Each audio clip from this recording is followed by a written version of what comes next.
Sa amin pong pinakamamahal na tagapamahalang pangkalahatan, kapatid na Eduardo V. Manalo, kami po ay taos-pusong bumabati sa pagsapit po ng inyong ika-15 taong anibersaryo sa makapangyarihang pamamahala sa Iglesia ni Cristo sa buong mundo.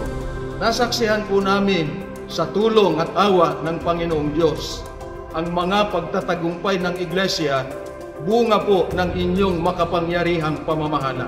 Ang inyo pong pagtutulong at paggabay ang lalo pong nagpapatibay sa amin pong pananampalataya. Dahil po sa inyong marugtog na paghahangad na mapangalagaan ng buong Iglesia, ay patuloy pong pagdami ng mga binis at mga manggagawa at mga may tungkulin na mga ngalaga po sa bayan ng Diyos. Ang pagdami ng mga gusaling sambahan na nagdudulot sa ating Panginoon Diyos ng kalwalhatian.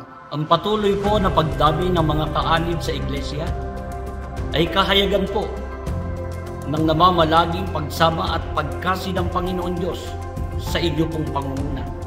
Kayo po ang aming inspirasyon sa pagtataguyod ng pagtupad ng aming mga tungkulin. Happy 50th anniversary po! Purihin ang Panginoon